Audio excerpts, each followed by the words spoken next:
Thanks for being here on the X's and No's podcast. Myself, Brian Moote, and Jasmine Sadry. What was our tagline last episode? A little bit of sports, a lot of bit of chaos. No, something like that. A lot of other stuff. We're gonna fuck up the tagline every time anyway. That's kind of it's the endearing part. Is not it? Knowing what our own tagline is.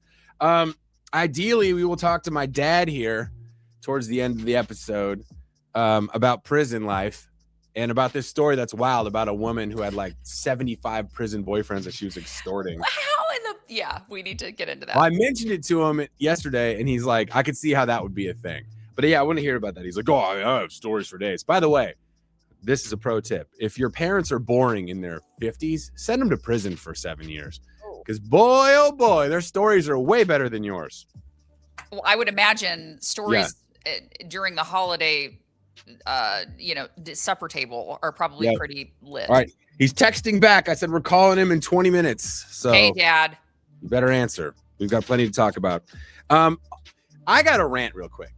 Okay. Okay, lay it on us. I told you that I did that gig a few weeks ago in Beaufort, South Carolina, headlined the Water Festival. Mm-hmm. And it was one of those shows that was really 91 degrees. I was following a country band that did like this. You'd love this. This is like every nightmare for a comedy show, right? It's 91 degrees outside, all ages. There's a couple thousand people there. And I'm sitting there going, man, I'm wearing a flannel shirt and I'm like not dressed for the occasion. Oh, Brian, what? Because I didn't think it was going to be outside. I thought it was going to be like inside, like in a theater or something. Theater that's cold. No, it was on the water. Oh. At the Water Festival. So it was like on the ocean. And so I follow this country band that closes out their set with the only song that they were playing cover songs, right? The whole time. Sure. The only song they have that they've done that like has any traction online is this song about like the military. And it's a song about loving the military, supporting the troops and stuff, using famous lines from other support the troops like country songs, right? So it's like one of those mashup. Is Lee Greenwood pissed? Yeah, but Lee's in it. And so there's a boot in someone's ass at some point in time. And like people are cheering. And like, so they close on like the highest of high notes.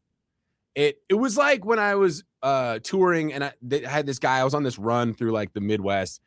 And this dude named Justin Credible was his name. Justin. That's not Credible. That's a lie. It's a fake name, but it's a real thing.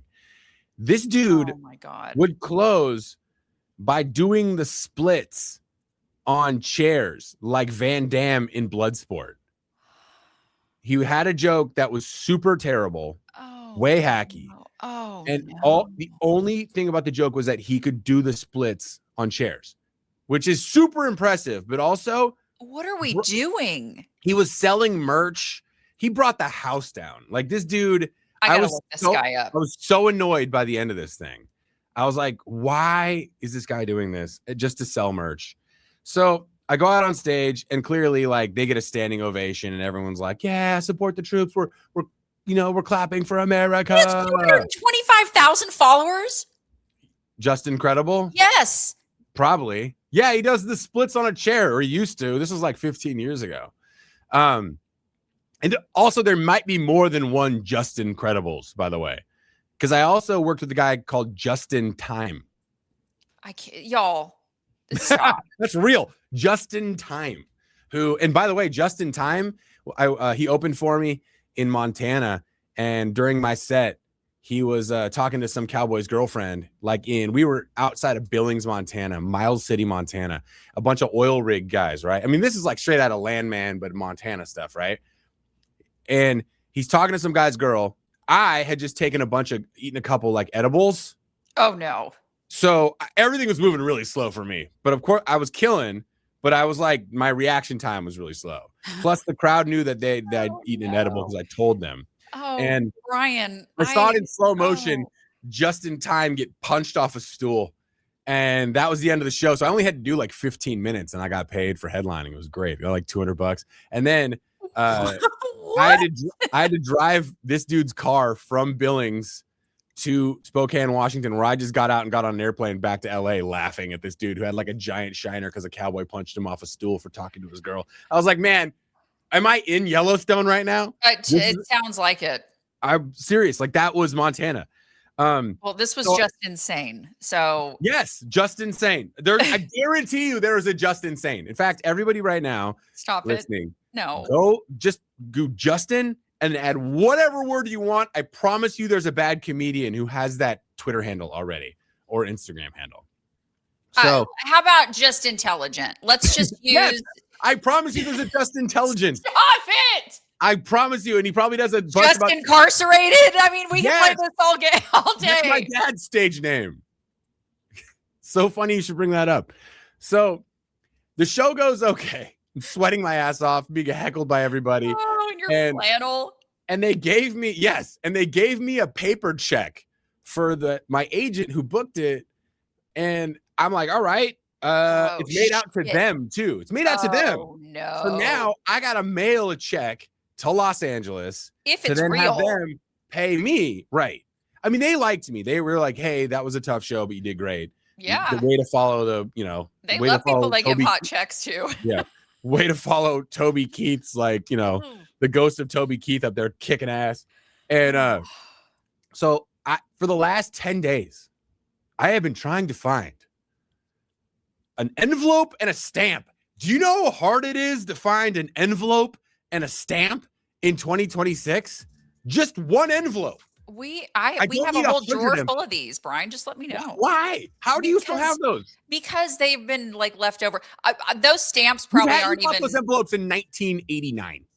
You just bought 100 of them. No, these were for Christmas cards when I still fucking did those in like 2023. I think we have some of those. I probably should have mailed that back in like a red envelope that said Happy Holidays or whatever. But the problem is, I don't even know what the cost of a stamp is now. You'd have to probably use the whole book to mail one letter.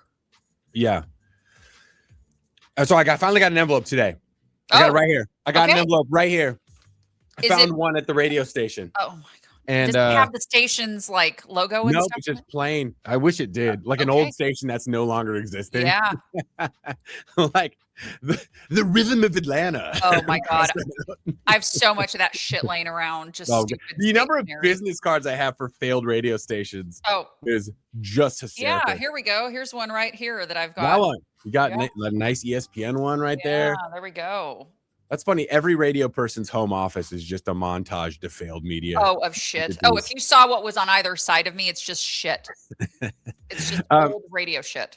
All right, let's talk some football, some NFL football weird stuff. Let's get into Hard Knocks, which I love because it's the Seattle Seahawks right now. Do you though? You said to me, and Joey shares a sentiment that it's like almost like the Madden cover curse. Like I do think that.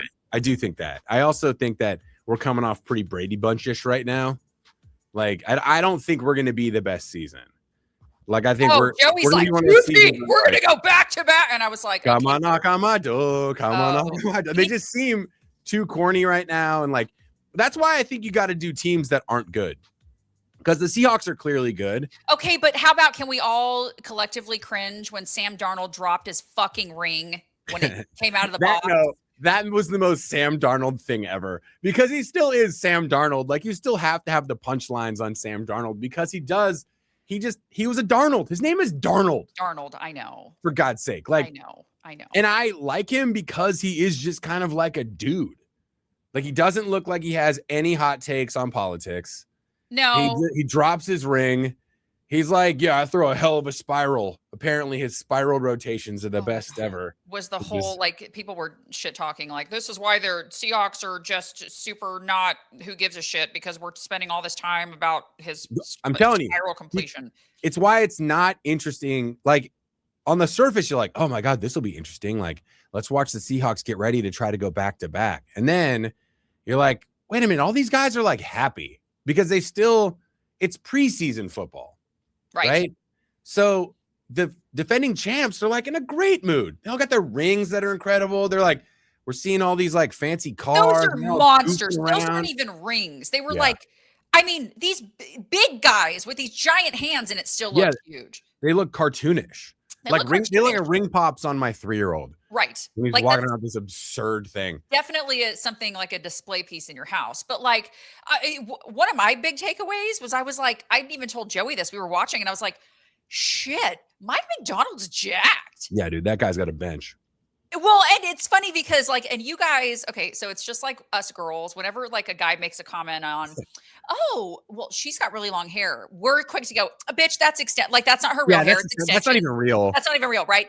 So like I say this in front of Joey yesterday. He goes, he's also shorter, and short guys carry their weight different. And I was like, okay, all right, I'm just saying, he just looks jacked. He just looks jacked because he's like 5'11". Like whatever, dude. Right, whatever. Also, his arms are shorter. I used to do that one. Oh, his arms are shorter because he did the whole like this thing when he's in his like coach's chair, and I was like, oh my god, he's fucking jacked. His biceps are touching his ears. Right. Like, right. The guy's like, oh god, I can't even hear. I'm sorry, I can't hear you. Let me take my arms down.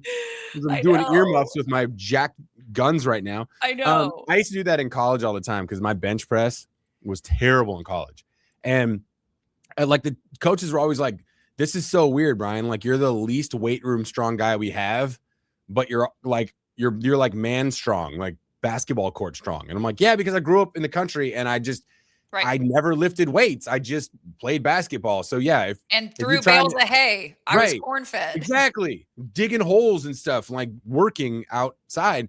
And so if you want to try to like get past me when I'm boxing you out, like that's not going to happen. You're going to catch an elbow right in the chest. But if we get in the weight room and you're like, how many times can you bench 135? And I do it 6. And you're like, what the hell, dude? Like you should be throwing this thing all over. I'm like, I never did this. Like I did all the other movements. Right. But also when a short dude, every time a short dude puts up like something stupid in the bench press, like, yeah, but he's only going like this far. Like he's like tiny. No, exactly. But I got to go like all this way. Like that's so much harder than like, yeah, if I could just do that, sure. Put up 275 3 times. Right, every dude does that. It's totally well, and then it's like as we're watching this, I'm unpacking, and then of course, like DeMarcus Lawrence, and that's still a dagger to us Cowboys fans. Like, just seeing D-Law in a Seahawks jersey. Yeah, it always hurts when you're like you're the ex of the new person. It's like they're in a good space and they're thriving. They win a Super Bowl. He goes there and magically turns over a Super Bowl inside of his first year. Yeah, and like of course, whatever, man. We could have done it too. The one thing I don't like about it, and I think it's going to be so interesting after episode anywhere. I think it would be more interesting if they did the mid-season Hard Knocks with the Seahawks.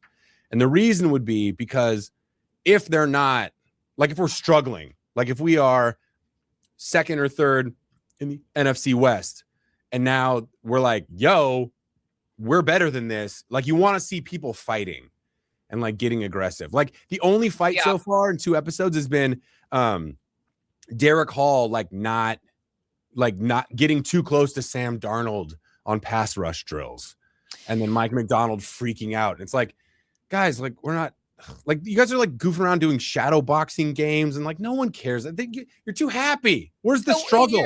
Well, and that's just it. Maybe they were like, maybe the producers were like, hey, because you know this, even in training camp, there's always going to be guys drunk because you're jacked up on testosterone and you're back in your element, right? So that's nothing new to see, skirmishes inside of, training camp. But I think to your point, everything's golly gee willikers. Yeah. It's like, can we less Ned Flanders and more like, hey, get some balls and let's all of us, like let's Ned Flanders right now. It's so Ned Flanders. And so like, and I was even bringing this up to Joey. I'm like, look, I'm used to, as a Cowboys fan, everything's a marketable circus clown show with us. So we don't know. There's a fine line between, okay, is this for the cameras and Jerry's marketing machine, or is this really how they feel kind of thing? And so like watching, of course, and watching, it's why fucking Von Miller, who's a free agent right now, posted in his stories an AI generated picture of Dak sitting in a locker room with a Super Bowl 2027 championship hat on, holding the Vince Lombardi. And it's like, stop, guys, fucking stop. Just give me a job, man. That's all I want.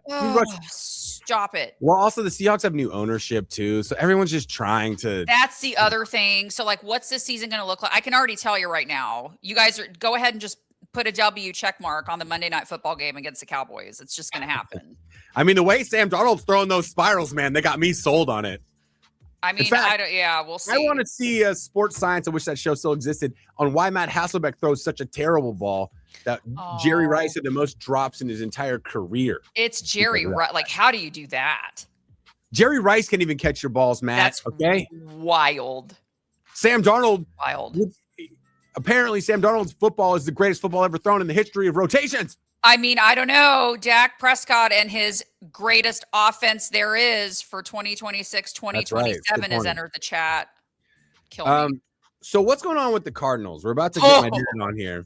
But what's going on with the Cardinals? Because that seems to be like a crazy story. DeAndre Hopkins tweeted something, deleted it. There's a lawsuit for slander.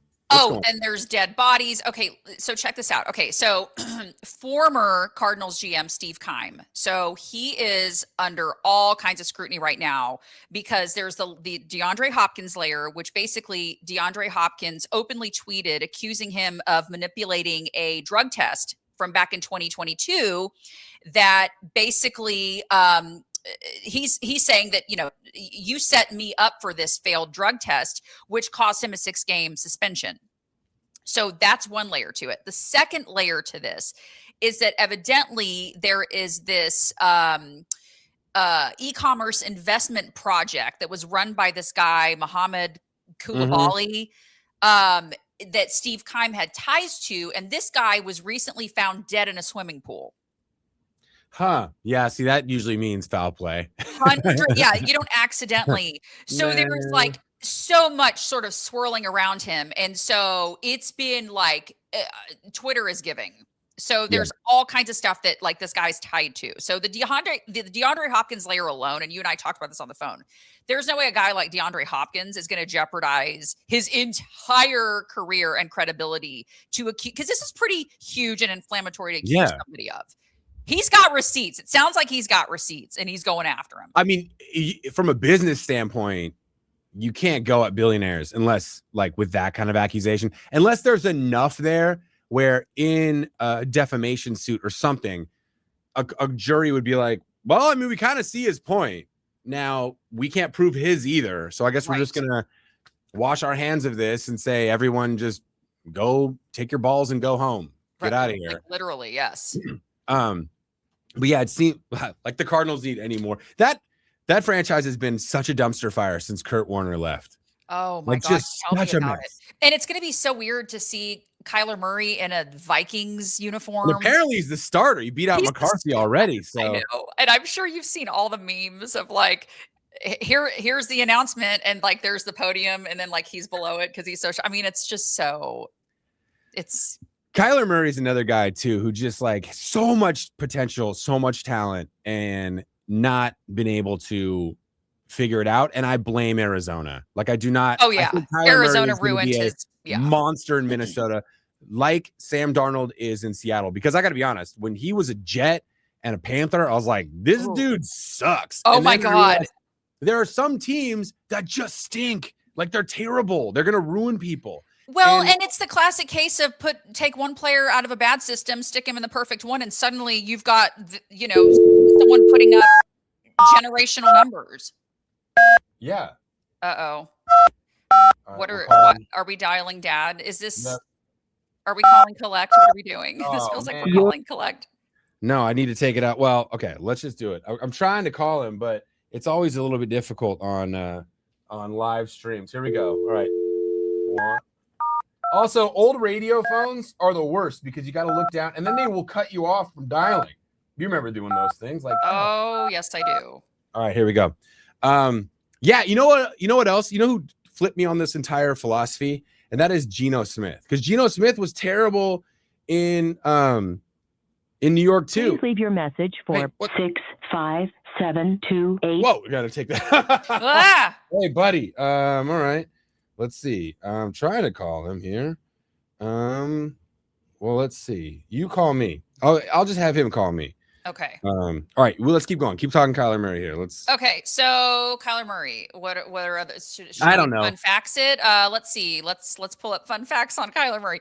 No. But to your point, I think this is classic, and it's sad when you're like seeing it from the perspective of just like someone who enjoys football, right? And you just really want to see players at their max capacity, unless you're the Philadelphia Eagles, and then you can rot in hell. But again, to go back to what I was saying though, to like some teams just eat people. Like they're just terrible. Like they're not good. Yes. Just because they stunk there doesn't mean they're going to be bad forever. Also, talk to anybody who's ever worn a New York Jet uniform that wasn't Joe Namath. Right. I mean, I was going to use Sanchez, but I'm like Sanchez. I think he's still out of jail. Is Sanchez going to jail yet for trying to beat a guy to death and getting stabbed? Oh, that's a tough fall. That's a tough look for old Mark terrible. Sanchez. I know. Let's Google him while we're waiting here to see. All right, we need this. I said call me, and dads and moms. Number. Just hit the number. Okay, his trial is once again delayed. He's probably going back and forth. Oh my God! Trying to do it. Yeah, he's probably like trying to remember the number. Yeah, it's worked. Just click the button. Should I just do a thing? Click the number. I think he's got a thing on his phone where like if he doesn't know, he's on do not disturb right now. Dad, I'm gonna lose my mind if you don't. Oh my God! Click that number. This is me with my mom, and it makes me go like. He's reading the texts. Hold it down. Click it. Click that. Hold it down. Click it. Hold it down. Click. Click. I have an arrow. Last time. I know. I was like, click that. Hold it down. Call the radio station. 404-263-0941. That's all you have to do. Hold it down. Okay. Let's start talking about the story. Okay. The prison lady. Okay, so okay. So there's a TikTok creator. Her name is Ash Trevino. She's from Texas. Jesus.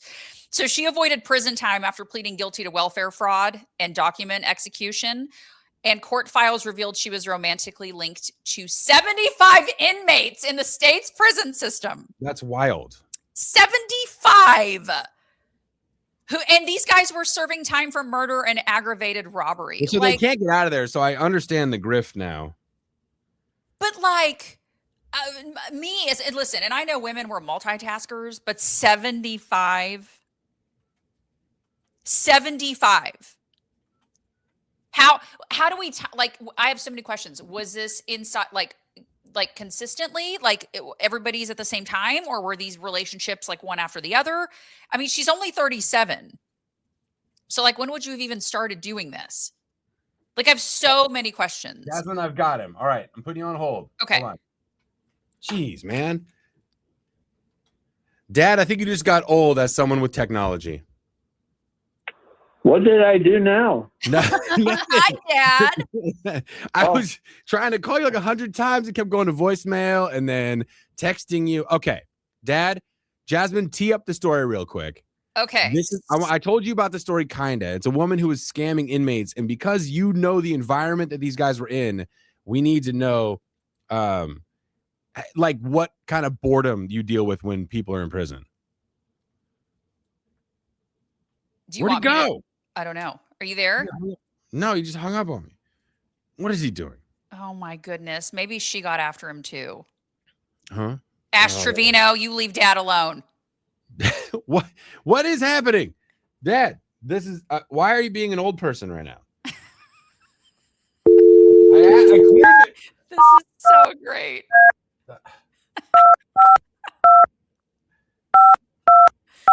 Oh golly. Parents are awesome. Peter, are you there? Hey, what'd you cut me off for? I didn't cut you. You hung up on me. Okay. It's gotta be frustrating to have a boomer in technology as a father. That's all I can say. No, Dad, it's been fine. I've just been texting you relentlessly and then calling you and getting voice. And Jasmine's been filibustering on the show right now.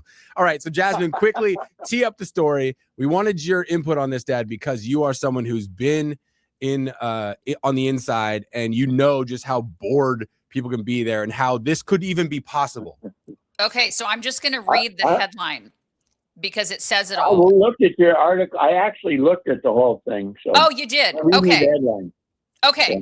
Inmate hopping influencer had relationships with up to 75 prisoners, including murderers, court docs say. Let her rip, Peter.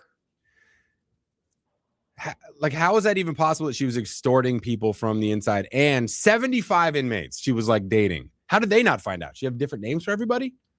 Well, look, there's no greater rumor mill than the prison because they got like 60, 80 people all with crammed into areas where they sleep and where they're supposed to hang out for recreational time.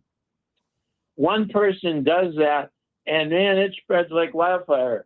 Remember my story about when I was at Terminal Island? It's an island, and on a nice day, some of those yachts would drive by with parties going on, and the women would come to the side of the boat and flash the guys, and there would be a mass of like 100 people pushing against a fence trying to squeeze in a view.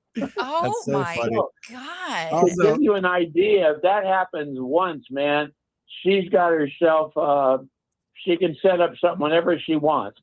They've got like lawyer rooms or private rooms where you can go, and she could just grab a prisoner and say, hey, you got to come to legal, and then take them into the lawyer room and do their thing, and then bring them back, and then write up a report about how she took them to somewhere and had to take them back again. And it's so easy.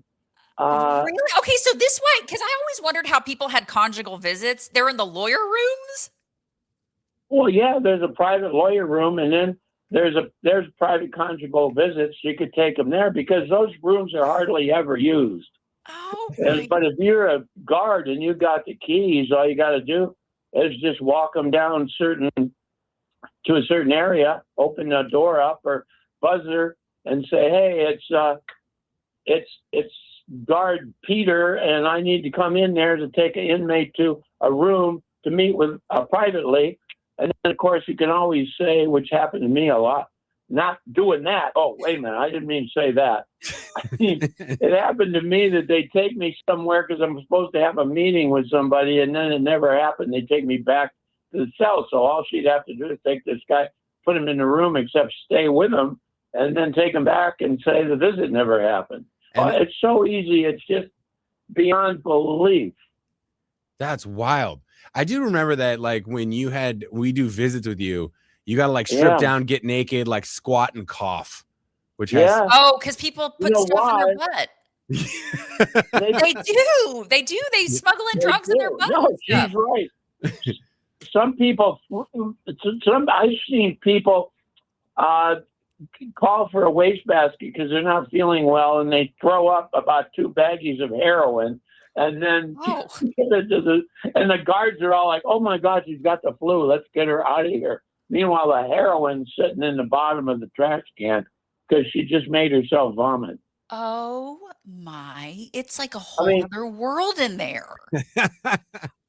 I came out of it saying, the one great opportunity the world is missing is that there is more creativity and ingenuity that goes on with the folks in prison, that if you could ever harness that for positive things in the world, we would make great advancements in whatever the hell it was that they were doing.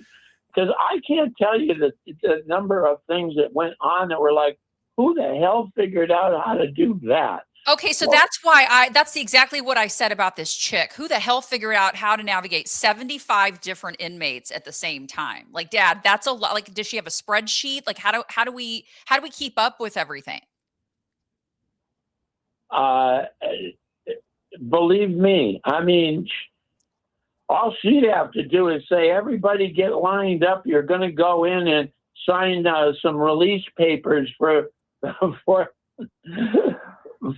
your file. Line up, and then I'll just come and get you each one at a time, and we'll go in and sign some phony paper, do their thing, come back out, take the next one.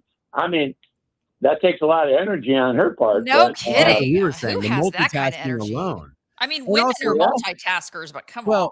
And also, I will say this too, and Dad, you can attest to this, is that when you're talking to those guys, right? Like she was doing emails, letters, phone calls too.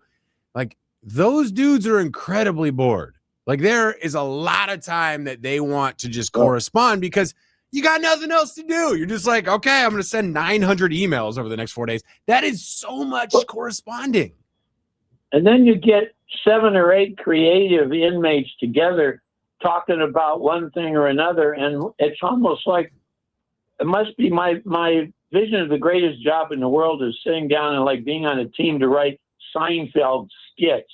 These guys sit down and they have a fun time thinking about, hey, let's do this, let's do that. And somebody else says, I got an idea. Another one has an idea. And the next thing you know, something super creative has just been concocted because they got nothing else to do but sit around somebody's bunk and start jawing about how are we going to get some more pot in here, man? I'm running out of pot. Well, I can actually attest to this because back when I was on the radio, there's a prison. It's the Tennessee Colony Prison here in Texas. And I used to get so much prison mail with beautiful artwork from these people. Some of them asked me basically said, hey, once I get out of here, you want to go grab a burger kind of thing.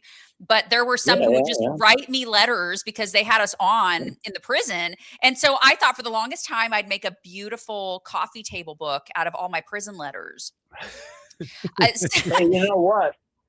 Let's suppose you were a little bit devious or you had this boyfriend you were in love with who's in prison and you would just he'd send you this beautiful picture and then you would send a photocopy of it back to him just so he could have it safe. But you laced the back of it with some LSD or some other kind of drug. Oh, yeah, so no, I wasn't doing that. I could smoke no, you wouldn't, but believe me, there's people out there. It's wild. It's what these guys would send me these guys would send Polaroids of themselves to me. Like it was so wild. You know what? You're right. Where do they get a Polaroid camera from? Dad, somebody brought it in they brought it in their butt. No. Somebody works in the mailroom. Or really, they have these trustees, right? There was a trustee who worked in the warden's office, and he used to bring all kinds of crazy stuff in from the warden's office. Other ones work in the kitchen, and they bring all the good steaks are gone by the time Friday night comes for steak night. Half of them are gone because they're in the units. People cooking them up with electric fry pans that they make out of lamp cords and whatever they can pull off of the metal, they can pull off of the bed. They make grilling sheets out of them. It's just, you name it, they can figure out a way to do it. I think you're onto something here. I don't know why we're not like when the CIA needs to concoct some plan for like a spy to smuggle some stuff into another country to like maybe surveil somebody or like an assassination attempt, like some sneaky like contract killing. Why don't we just throw it in front of like 17 inmates and be like, how would you get this stuff into whatever it is, the Kremlin? How would you get all these things into the Kremlin? They'd be like, well, you're going to need 2 butts, a bunch of lamp wire, and some metal. Yeah. Or I don't know, just have them work for Apple Care. Yeah, Apple Care. Like that would be great too. Instead of me having to mail my shit in. Guys, you're already scheming, and you're not even in prison yet. I know. Yes. What is this? Or hey, how about this? How about let them release the Epstein files? Maybe who knows? Get in there. We need the Epstein files by end of day. Okay. Right. Something. Offer them 6 months off of their sentence. Give them you remember the competitions you do in school between teams? Whoever wins gets 6 months off their prison sentence. And so you get 3 or 4 groups together and they start competing on better ideas on how to get into the Putin's backyard and prison odyssey of the mind. I love it. Let's go. That's what I was thinking. Yes. That's more rehabilitation, Brian, that you'll get in any other prison you ever walk into. If you just did creative odyssey of the mind, that's right, competitions that would get people some months off of their sentence, man, you could start solving problems tomorrow. In fact, whatever prison that is, I forget which one it is. There's so many of them with this stuff going on. You could just say, hey, we got a rehab project for you. Why don't you start putting some of these groups together as odyssey of the mind every week? We'll give people some months off their sentence. That's right. Inmate odyssey of the mind, prison problem solving. I love it. Yeah. All right, Dad, thank you for joining the show. Thanks, Dad. You're the best. Thank you for those. If you have another day or two, we can keep going. Okay. I do. We'll have you on next. We'll have you on next week. That's right. You know what? We need to have Dad's football picks of the week. That's what we need to do. We will for sure. All right. I do love that. Though my dad might. Well, you know what? That'd be interesting. Let's have him do picks and see, because I don't think he pays that much attention to football. Great, which means he'll smoke us. Exactly. All right. Follow at Jasmine Sadry. I'm at Moote Comedy. At X No Show, X No Podcast. One of the two. One of them. And yeah, we should start that. Prison Odyssey of the Mind, inmate problem solving. Patented right here. My dad just told us how to make a prison barbecue. He totally did. Lamp cords and a piece of metal. I love it. Plug it in and let it heat up. All right. Thank you for listening and watching the show. Appreciate y'all.